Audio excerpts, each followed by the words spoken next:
Mohon dukungannya untuk channel ini terus berkembang dengan cara subscribe, nyalakan tombol notifikasi. Terima kasih. Tuhan Yesus memberkati. Lukas pasal 9. Yesus mengutus ke-12 murid. Maka Yesus memanggil ke-12 muridnya, lalu memberikan tenaga dan kuasa kepada mereka untuk menguasai setan-setan dan untuk menyembuhkan penyakit-penyakit. Dan ia mengutus mereka untuk memberitakan kerajaan Allah dan untuk menyembuhkan orang. Katanya kepada mereka, jangan membawa apa-apa dalam perjalanan. Jangan membawa tongkat atau bekal, roti atau uang, atau 2 helai baju. Dan apabila kamu sudah diterima dalam suatu rumah, tinggallah di situ sampai kamu berangkat dari situ. Dan kalau ada orang yang tidak mau menerima kamu, keluarlah dari kota mereka dan kebaskanlah debunya dari kakimu sebagai peringatan terhadap mereka. Lalu pergilah mereka, dan mereka mengelilingi segala desa sambil memberitakan Injil dan menyembuhkan orang sakit di segala tempat. Herodes dan Yesus. Herodes raja wilayah mendengar segala yang terjadi itu, dan ia pun merasa cemas, sebab ada orang yang mengatakan bahwa Yohanes telah bangkit dari antara orang mati. Ada lagi yang mengatakan bahwa Elia telah muncul kembali, dan ada pula yang mengatakan bahwa seorang dari nabi-nabi dahulu telah bangkit. Tetapi Herodes berkata, Yohanes telah kupenggal kepalanya. Siapa gerangan dia ini yang kabarnya melakukan hal-hal demikian? Lalu ia berusaha supaya dapat bertemu dengan Yesus. Yesus memberi makan 5.000 orang. Sekembalinya rasul-rasul itu menceritakan kepada Yesus apa yang telah mereka kerjakan. Lalu Yesus membawa mereka dan menyingkir ke sebuah kota yang bernama Betsaida, sehingga hanya mereka saja bersama dia. Akan tetapi orang banyak mengetahuinya, lalu mengikuti dia. Ia menerima mereka dan berkata-kata kepada mereka tentang kerajaan Allah, dan ia menyembuhkan orang-orang yang memerlukan penyembuhan. Pada waktu hari mulai malam, datanglah ke-12 muridnya kepadanya dan berkata, suruhlah orang banyak itu pergi, supaya mereka pergi ke desa-desa dan kampung-kampung sekitar ini untuk mencari tempat penginapan dan makanan. Karena di sini kita berada di tempat yang sunyi. Tetapi ia berkata kepada mereka, kamu harus memberi mereka makan. Mereka menjawab, yang ada pada kami tidak lebih daripada 5 roti dan 2 ikan, kecuali kalau kami pergi membeli makanan untuk semua orang banyak ini. Sebab di situ ada kira-kira 5.000 orang laki-laki. Lalu ia berkata kepada murid-muridnya, suruhlah mereka duduk berkelompok-kelompok, kira-kira 50 orang sekelompok. Murid-murid melakukannya dan menyuruh semua orang banyak itu duduk. Dan setelah ia mengambil 5 roti dan 2 ikan itu, ia menengadah ke langit, mengucap berkat, lalu memecah-mecahkan roti itu dan memberikannya kepada murid-muridnya, supaya dibagi-bagikannya kepada orang banyak. Dan mereka semuanya makan sampai kenyang. Kemudian dikumpulkan potongan-potongan roti yang sisa sebanyak 12 bakul. Pengakuan Petrus. Pada suatu kali ketika Yesus berdoa seorang diri, datanglah murid-muridnya kepadanya. Lalu ia bertanya kepada mereka, kata orang banyak, siapakah aku ini? Jawab mereka, Yohanes Pembaptis. Ada juga yang mengatakan Elia. Ada pula yang mengatakan bahwa seorang dari nabi-nabi dahulu telah bangkit. Yesus bertanya kepada mereka, menurut kamu siapakah aku ini? Jawab Petrus, Mesias dari Allah. Lalu Yesus melarang mereka dengan keras, supaya mereka jangan memberitahukan hal itu kepada siapapun. Pemberitahuan pertama tentang penderitaan Yesus dan syarat-syarat mengikut dia. Dan Yesus berkata, anak manusia harus menanggung banyak penderitaan dan ditolak oleh tua-tua, imam-imam kepala, dan ahli-ahli Taurat, lalu dibunuh dan dibangkitkan pada hari ketiga. Katanya kepada mereka semua, setiap orang yang mau mengikut aku, ia harus menyangkal dirinya, memikul salibnya setiap hari, dan mengikut aku. Karena barang siapa mau menyelamatkan nyawanya, ia akan kehilangan nyawanya. Tetapi barang siapa kehilangan nyawanya karena aku, ia akan menyelamatkannya. Apa gunanya seorang memperoleh seluruh dunia, tetapi ia membinasakan atau merugikan dirinya sendiri? Sebab barang siapa malu karena aku dan karena perkataanku, Anak manusia juga akan malu karena orang itu. apabila ia datang kelak dalam kemuliaannya dan dalam kemuliaan Bapa dan malaikat-malaikat kudus. Aku berkata kepadamu, sesungguhnya di antara orang yang hadir di sini ada yang tidak akan mati sebelum mereka melihat kerajaan Allah." Yesus dimuliakan di atas gunung. Kira-kira 8 hari sesudah segala pengajaran itu, Yesus membawa Petrus, Yohanes, dan Yakobus lalu naik ke atas gunung untuk berdoa. Ketika ia sedang berdoa, rupa wajahnya berubah dan pakaiannya menjadi putih berkilau-kilauan. Dan tampaklah 2 orang berbicara dengan dia, yaitu Musa dan Elia. Keduanya menampakkan diri dalam kemuliaan dan berbicara tentang tujuan kepergiannya yang akan digenapinya di Yerusalem. Sementara itu Petrus dan teman-temannya telah tertidur, dan ketika mereka terbangun, mereka melihat Yesus dalam kemuliaannya, dan kedua orang yang berdiri di dekatnya itu. Dan ketika kedua orang itu hendak meninggalkan Yesus, Petrus berkata kepadanya, "Guru, betapa bahagianya kami berada di tempat ini. Baiklah kami dirikan sekarang 3 kemah, 1 untuk engkau, 1 untuk Musa, dan 1 untuk Elia." Tetapi Petrus tidak tahu apa yang dikatakannya itu. Sementara ia berkata demikian, datanglah awan menaungi mereka. Dan ketika mereka masuk ke dalam awan itu, takutlah mereka. Maka terdengarlah suara dari dalam awan itu yang berkata, "Inilah anakku yang kupilih, dengarkanlah dia." Ketika suara itu terdengar, nampaklah Yesus tinggal seorang diri. Dan murid-murid itu merahasiakannya. Dan pada masa itu mereka tidak menceritakan kepada siapapun apa yang telah mereka lihat itu. Yesus mengusir roh dari seorang anak yang sakit. Pada keesokan harinya ketika mereka turun dari gunung itu, datanglah orang banyak berbondong-bondong menemui Yesus. Seorang dari orang banyak itu berseru katanya, "Guru, aku memohon supaya engkau menengok anakku, sebab ia adalah satu-satunya anakku. Sewaktu-waktu ia diserang roh, lalu mendadak ia berteriak, dan roh itu mengguncang-guncangkannya, sehingga mulutnya berbusa. Roh itu terus saja menyiksa dia dan hampir-hampir tidak mau meninggalkannya. Dan aku telah meminta kepada murid-muridmu supaya mereka mengusir roh itu, tetapi mereka tidak dapat." Maka kata Yesus, "Hai, kamu angkatan yang tidak percaya dan yang sesat, berapa lama lagi aku harus tinggal di antara kamu dan sabar terhadap kamu? Bawa anakmu itu kemari." Dan ketika anak itu mendekati Yesus, setan itu membantingnya ke tanah dan mengguncang-guncangkannya. Tetapi Yesus menegur roh jahat itu dengan keras dan menyembuhkan anak itu, lalu mengembalikannya kepada ayahnya. Maka takjublah semua orang itu karena kebesaran Allah. Pemberitahuan kedua tentang penderitaan Yesus.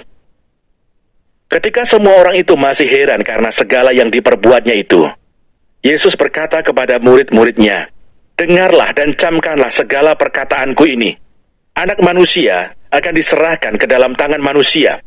Mereka tidak mengerti perkataan itu, sebab artinya tersembunyi bagi mereka, sehingga mereka tidak dapat memahaminya, dan mereka tidak berani menanyakan arti perkataan itu kepadanya." Siapa yang terbesar di antara para murid?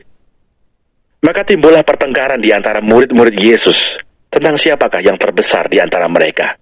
Tetapi Yesus mengetahui pikiran mereka.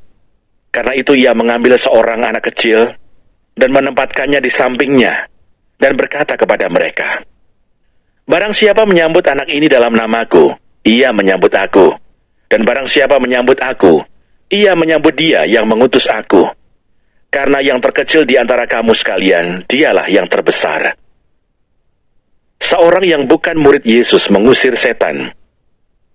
Yohanes berkata, "Guru, kami lihat seorang mengusir setan demi namamu. Lalu kami cegah orang itu karena ia bukan pengikut kita."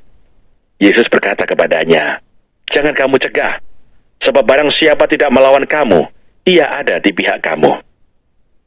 Yesus dan orang Samaria. Ketika hampir genap waktunya Yesus diangkat ke surga, ia mengarahkan pandangannya untuk pergi ke Yerusalem, dan ia mengirim beberapa utusan mendahului dia. Mereka itu pergi lalu masuk ke suatu desa orang Samaria untuk mempersiapkan segala sesuatu baginya. Tetapi orang-orang Samaria itu tidak mau menerima dia karena perjalanannya menuju Yerusalem. Ketika 2 muridnya, yaitu Yakobus dan Yohanes, melihat hal itu, mereka berkata, "Tuhan, apakah engkau mau supaya kami menyuruh api turun dari langit untuk membinasakan mereka. Akan tetapi ia berpaling dan menegur mereka. Lalu mereka pergi ke desa yang lain. Hal mengikut Yesus. Ketika Yesus dan murid-muridnya melanjutkan perjalanan mereka, berkatalah seorang di tengah jalan kepada Yesus, "Aku akan mengikut engkau kemana saja engkau pergi." Yesus berkata kepadanya, "Serigala mempunyai liang dan burung mempunyai sarang, tetapi anak manusia tidak mempunyai tempat untuk meletakkan kepalanya." Lalu ia berkata kepada seorang lain, "Ikutlah aku." Tetapi orang itu berkata, "Izinkanlah aku pergi dahulu menguburkan bapakku." Tetapi Yesus berkata kepadanya, "Biarlah orang mati menguburkan orang mati, tetapi engkau pergilah dan beritakanlah kerajaan Allah di mana-mana." Dan seorang lain lagi berkata, "Aku akan mengikut engkau Tuhan, tetapi izinkanlah aku pamitan dahulu dengan keluargaku." Tetapi Yesus berkata, "Setiap orang yang siap untuk membajak, tetapi menoleh ke belakang, tidak layak untuk kerajaan Allah."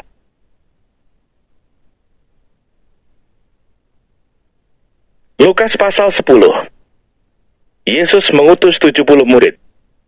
Kemudian daripada itu Tuhan menunjuk 70 murid yang lain, lalu mengutus mereka berdua-dua mendahulunya ke setiap kota dan tempat yang hendak dikunjunginya. Katanya kepada mereka, "Tuaian memang banyak, tetapi pekerja sedikit. Karena itu mintalah kepada Tuhan yang empunya tuaian, supaya ia mengirimkan pekerja-pekerja untuk tuaian itu. Pergilah, sesungguhnya aku mengutus kamu seperti anak domba ke tengah-tengah serigala. Janganlah membawa pundi-pundi atau bekal atau kasut, dan janganlah memberi salam kepada siapapun selama dalam perjalanan. Kalau kamu memasuki suatu rumah, katakanlah lebih dahulu, 'Damai sejahtera bagi rumah ini.' Dan jikalau di situ ada orang yang layak menerima damai sejahtera, maka salammu itu akan tinggal atasnya. Tetapi jika tidak, salammu itu kembali kepadamu. Tinggallah dalam rumah itu, makan dan minumlah apa yang diberikan orang kepadamu. Sebab seorang pekerja patut mendapat upahnya. Janganlah berpindah-pindah rumah. Dan jikalau kamu masuk ke dalam sebuah kota, dan kamu diterima di situ, makanlah apa yang dihidangkan kepadamu, dan sembuhkanlah orang-orang yang sakit yang ada di situ, dan katakanlah kepada mereka, kerajaan Allah sudah dekat padamu. Tetapi jikalau kamu masuk ke dalam sebuah kota, dan kamu tidak diterima di situ, pergilah ke jalan-jalan raya kota itu dan serukanlah, juga debu kotamu yang melekat pada kaki kami kebaskan di depanmu. Tetapi ketahuilah ini, kerajaan Allah sudah dekat. Aku berkata kepadamu, pada hari itu Sodom akan lebih ringan tanggungannya daripada kota itu." Yesus mengecam beberapa kota. "Celakalah engkau Korazim, celakalah engkau Betsaida, karena jika di Tirus dan di Sidon terjadi mukjizat-mukjizat yang telah terjadi di tengah-tengah kamu, sudah lama mereka bertobat dan berkabung. Akan tetapi pada waktu penghakiman, tanggungan Tirus dan Sidon akan lebih ringan daripada tanggunganmu. Dan engkau Kapernaum, apakah engkau akan dinaikkan sampai ke langit? Tidak. Engkau akan diturunkan sampai ke dunia orang mati. Barang siapa mendengarkan kamu, ia mendengarkan aku. Dan barang siapa menolak kamu, ia menolak aku. Dan barang siapa menolak aku, ia menolak dia yang mengutus aku." Kembalinya ke-70 murid. Kemudian ke-70 murid itu kembali dengan gembira dan berkata, "Tuhan, juga setan-setan takluk kepada kami demi nama-Mu." Lalu kata Yesus kepada mereka, "Aku melihat iblis jatuh seperti kilat dari langit. Sesungguhnya aku telah memberikan kuasa kepada kamu untuk menginjak ular dan kalajengking, dan kuasa untuk menahan kekuatan musuh, sehingga tidak ada yang akan membahayakan kamu. Namun demikian janganlah bersukacita karena roh-roh itu takluk kepadamu, tetapi bersukacitalah karena namamu akan terdaftar di surga." Ucapan syukur dan bahagia. Pada waktu itu juga bergembiralah Yesus dalam Roh Kudus dan berkata, "Aku bersyukur kepadamu Bapa, Tuhan langit dan bumi, karena semuanya itu Engkau sembunyikan bagi orang bijak dan orang pandai, tetapi Engkau nyatakan kepada orang kecil. Ya Bapa, itulah yang berkenan kepadamu. Semua telah diserahkan kepadaku oleh Bapakku, dan tidak ada seorang pun yang tahu siapakah anak selain Bapa, dan siapakah Bapa selain anak, dan orang yang kepadanya anak itu berkenan menyatakan hal itu." Sesudah itu berpalinglah Yesus kepada murid-muridnya tersendiri dan berkata, Berbahagialah mata yang melihat apa yang kamu lihat. Karena aku berkata kepada kamu, banyak nabi dan raja ingin melihat apa yang kamu lihat, tetapi tidak melihatnya, dan ingin mendengar apa yang kamu dengar, tetapi tidak mendengarnya. Orang Samaria yang murah hati. Pada suatu kali berdirilah seorang ahli Taurat untuk mencoba Yesus, katanya, "Guru, apa yang harus kuperbuat untuk memperoleh hidup yang kekal?" Jawab Yesus kepadanya, "Apa yang tertulis dalam hukum Taurat? Apa yang kau baca di sana?" Jawab orang itu, "Kasihilah Tuhan Allahmu dengan segenap hatimu, dan dengan segenap jiwamu, dan dengan segenap kekuatanmu, dan dengan segenap akal budimu, dan kasihilah sesamamu manusia seperti dirimu sendiri." Kata Yesus kepadanya, "Jawabmu itu benar. Perbuatlah demikian, maka engkau akan hidup." Tetapi untuk membenarkan dirinya, orang itu berkata kepada Yesus, "Dan siapakah sesamaku manusia?" Jawab Yesus, "Adalah seorang yang turun dari Yerusalem ke Yeriko. Ia jatuh ke tangan penyamun-penyamun yang bukan saja merampoknya habis-habisan, tetapi yang juga memukulnya, dan yang sesudah itu pergi meninggalkannya setengah mati. Kebetulan ada seorang imam turun melalui jalan itu. Ia melihat orang itu, tetapi ia melewatinya dari seberang jalan. Demikian juga seorang Lewi datang ke tempat itu. Ketika ia melihat orang itu, ia melewatinya dari seberang jalan. Lalu datang seorang Samaria yang sedang dalam perjalanan ke tempat itu, dan ketika ia melihat orang itu, tergeraklah hatinya oleh belas kasihan. Ia pergi kepadanya, lalu membalut luka-lukanya. Sesudah ia menyiraminya dengan minyak dan anggur, kemudian ia menaikkan orang itu ke atas keledai tunggangannya sendiri, lalu membawanya ke tempat penginapan dan merawatnya. Keesokan harinya, ia menyerahkan 2 dinar kepada pemilik penginapan itu, katanya, "Rawatlah dia, dan jika kau belanjakan lebih dari ini, aku akan menggantinya waktu aku kembali." Siapakah di antara ketiga orang ini, menurut pendapatmu, adalah sesama manusia dari orang yang jatuh ke tangan penyamun itu? Jawab orang itu, "Orang yang telah menunjukkan belas kasihan kepadanya." Kata Yesus kepadanya, "Pergilah dan perbuatlah demikian." Maria dan Marta. Ketika Yesus dan murid-muridnya dalam perjalanan, tibalah ia di sebuah kampung. Seorang perempuan yang bernama Marta menerima dia di rumahnya. Perempuan itu mempunyai seorang saudara yang bernama Maria. Maria ini duduk dekat kaki Tuhan dan terus mendengarkan perkataannya, sedang Marta sibuk sekali melayani. Ia mendekati Yesus dan berkata, "Tuhan, tidakkah engkau peduli bahwa saudaraku membiarkan aku melayani seorang diri? Suruhlah dia membantu aku." Tetapi Tuhan menjawabnya, "Marta, Marta, engkau khawatir dan menyusahkan diri dengan banyak perkara, tetapi hanya satu saja yang perlu. Maria telah memilih bagian yang terbaik, yang tidak akan diambil daripadanya."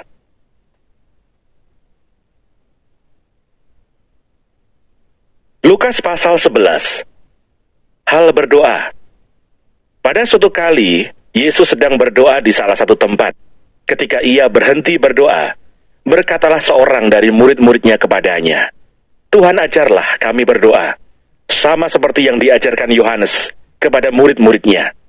Jawab Yesus kepada mereka, "Apabila kamu berdoa, katakanlah, Bapa, dikuduskanlah namamu, datanglah kerajaanmu, berikanlah kami setiap hari makanan kami yang secukupnya, dan ampunilah kami akan dosa kami, sebab kami pun mengampuni setiap orang yang bersalah kepada kami. Dan janganlah membawa kami ke dalam pencobaan." Lalu katanya kepada mereka, "Jika seorang di antara kamu pada tengah malam pergi ke rumah seorang sahabatnya dan berkata kepadanya, 'Saudara, pinjamkanlah kepadaku 3 roti, sebab seorang sahabatku yang sedang berada dalam perjalanan singgah ke rumahku, dan aku tidak mempunyai apa-apa untuk dihidangkan kepadanya.' Masakan ia yang di dalam rumah itu akan menjawab, 'Jangan mengganggu aku, pintu sudah tertutup dan aku serta anak-anakku sudah tidur. Aku tidak dapat bangun dan memberikannya kepada saudara.' Aku berkata kepadamu, sekalipun ia tidak mau bangun dan memberikannya kepadanya, karena orang itu adalah sahabatnya, namun karena sikapnya yang tidak malu itu, ia akan bangun juga dan memberikan kepadanya apa yang diperlukannya. Oleh karena itu aku berkata kepadamu, mintalah, maka akan diberikan kepadamu. Carilah, maka kamu akan mendapat. Ketoklah, maka pintu akan dibukakan bagimu. Karena setiap orang yang meminta, menerima. Dan setiap orang yang mencari, mendapat. Dan setiap orang yang mengetok, baginya pintu dibukakan. Bapa manakah di antara kamu, jika anaknya minta ikan daripadanya, akan memberikan ular kepada anaknya itu ganti ikan? Atau, jika ia minta telur, akan memberikan kepadanya kalajengking? Jadi jika kamu yang jahat tahu memberi pemberian yang baik kepada anak-anakmu, apalagi Bapamu yang di sorga, ia akan memberikan Roh Kudus kepada mereka yang meminta kepadanya. Yesus dan Beelzebul. Pada suatu kali Yesus mengusir dari suatu setan yang membisukan. Ketika setan itu keluar, orang bisu itu dapat berkata-kata. Maka heranlah orang banyak, tetapi ada di antara mereka yang berkata, ia mengusir setan dengan kuasa Beelzebul, penghulu setan. Ada pula yang meminta suatu tanda dari surga kepadanya untuk mencobai dia. Tetapi Yesus mengetahui pikiran mereka lalu berkata, setiap kerajaan yang terpecah-pecah pasti binasa, dan setiap rumah tangga yang terpecah-pecah pasti runtuh. Jikalau iblis itu juga terbagi-bagi dan melawan dirinya sendiri, bagaimanakah kerajaannya dapat bertahan? Sebab kamu berkata bahwa aku mengusir setan dengan kuasa Beelzebul. Jadi jika aku mengusir setan dengan kuasa Beelzebul, dengan kuasa apakah pengikut-pengikutmu mengusirnya? Sebab itu merekalah yang akan menjadi hakimmu. Tetapi jika aku mengusir setan dengan kuasa Allah, maka sesungguhnya kerajaan Allah sudah datang kepadamu. Apabila seorang yang kuat dan yang lengkap bersenjata menjaga rumahnya sendiri, maka amanlah segala miliknya. Tetapi jika seorang yang lebih kuat daripadanya menyerang dan mengalahkannya, maka orang itu akan merampas perlengkapan senjata yang diandalkannya dan akan membagi-bagikan rampasannya. Siapa tidak bersama aku, ia melawan aku. Dan siapa tidak mengumpulkan bersama aku, ia mencerai-beraikan. Kembalinya roh jahat. Apabila roh jahat keluar dari manusia, ia pun mengembara ke tempat-tempat yang tandus, mencari perhentian. Dan karena ia tidak mendapatkannya, ia berkata, aku akan kembali ke rumah yang telah kutinggalkan itu. Maka pergilah ia dan mendapati rumah itu bersih tersapu dan rapi teratur. Lalu ia keluar dan mengajak 7 roh lain yang lebih jahat daripadanya. Dan mereka masuk dan berdiam di situ. Maka akhirnya keadaan orang itu lebih buruk daripada keadaannya semula. Siapa yang berbahagia? Ketika Yesus masih berbicara, berserulah seorang perempuan dari antara orang banyak dan berkata kepadanya, berbahagialah ibu yang telah mengandung engkau dan susu yang telah menyusui engkau. Tetapi ia berkata, yang berbahagia ialah mereka yang mendengarkan firman Allah dan yang memeliharanya. Tanda Yunus. Ketika orang banyak mengerumuninya, berkatalah Yesus, angkatan ini adalah angkatan yang jahat. Mereka menghendaki suatu tanda, tetapi kepada mereka tidak akan diberikan tanda selain tanda Nabi Yunus. Sebab seperti Yunus menjadi tanda untuk orang-orang Niniwe, demikian pula lah Anak Manusia akan menjadi tanda untuk angkatan ini. Pada waktu penghakiman, ratu dari selatan itu akan bangkit bersama orang dari angkatan ini, dan ia akan menghukum mereka. Sebab ratu ini datang dari ujung bumi untuk mendengarkan hikmat Salomo, dan sesungguhnya yang ada di sini lebih daripada Salomo. Pada waktu penghakiman, orang-orang Niniwe akan bangkit bersama angkatan ini, dan mereka akan menghukumnya. Sebab orang-orang Niniwe itu bertobat waktu mereka mendengarkan pemberitaan Yunus, dan sesungguhnya yang ada di sini lebih daripada Yunus. Pelita tubuh. Tidak seorang pun yang menyalakan pelita lalu meletakkannya di kolong rumah atau di bawah gantang, melainkan di atas kaki dian, supaya semua orang yang masuk dapat melihat cahayanya. Matamu adalah pelita tubuhmu. Jika matamu baik, teranglah seluruh tubuhmu. Tetapi jika matamu jahat, gelaplah tubuhmu. Karena itu perhatikanlah, supaya terang yang ada padamu jangan menjadi kegelapan. Jika seluruh tubuhmu terang dan tidak ada bagian yang gelap, maka seluruhnya akan terang, sama seperti apabila pelita menerangi engkau dengan cahayanya. Yesus mengecam orang-orang Farisi dan ahli-ahli Taurat. Ketika Yesus selesai mengajar, seorang Farisi mengundang dia untuk makan di rumahnya. Maka masuklah ia ke rumah itu, lalu duduk makan. Orang Farisi itu melihat hal itu dan ia heran, karena Yesus tidak mencuci tangannya sebelum makan. Tetapi Tuhan berkata kepadanya, "Kamu orang-orang Farisi, kamu membersihkan bagian luar dari cawan dan pinggan, tetapi bagian dalammu penuh rampasan dan kejahatan. Hai orang-orang bodoh, bukankah Dia yang menjadikan bagian luar? Dia juga yang menjadikan bagian dalam. Akan tetapi, berikanlah isinya sebagai sedekah, dan sesungguhnya semuanya akan menjadi bersih bagimu. Tetapi celakalah kamu, hai orang-orang Farisi, sebab kamu membayar persepuluhan dari selasih, inggu, dan segala jenis sayuran, tetapi kamu mengabaikan keadilan dan kasih Allah. Yang satu harus dilakukan, dan yang lain jangan diabaikan. Celakalah kamu, hai orang-orang Farisi, sebab kamu suka duduk di tempat terdepan di rumah ibadat, dan suka menerima penghormatan di pasar. Celakalah kamu, sebab kamu sama seperti kubur yang tidak memakai tanda. Orang-orang yang berjalan di atasnya tidak mengetahuinya." Seorang dari antara ahli-ahli Taurat itu menjawab dan berkata kepadanya, "Guru, dengan berkata demikian, engkau menghina kami juga." Tetapi ia menjawab, "Celakalah kamu juga, hai ahli-ahli Taurat, sebab kamu meletakkan beban-beban yang tak terpikul pada orang, tetapi kamu sendiri tidak menyentuh beban itu dengan satu jari pun. Celakalah kamu, sebab kamu membangun makam nabi-nabi, tetapi nenek moyangmu telah membunuh mereka. Dengan demikian kamu mengaku bahwa kamu membenarkan perbuatan-perbuatan nenek moyangmu, sebab mereka telah membunuh nabi-nabi itu, dan kamu membangun makamnya.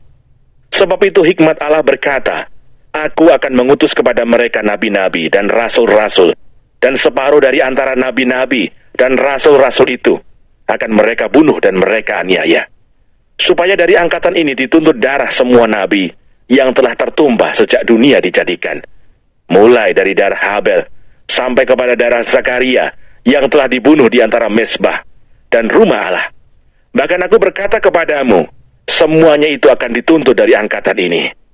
Celakalah kamu, hai ahli-ahli Taurat, sebab kamu telah mengambil kunci pengetahuan. Kamu sendiri tidak masuk ke dalam, dan orang yang berusaha untuk masuk ke dalam, kamu halang-halangi."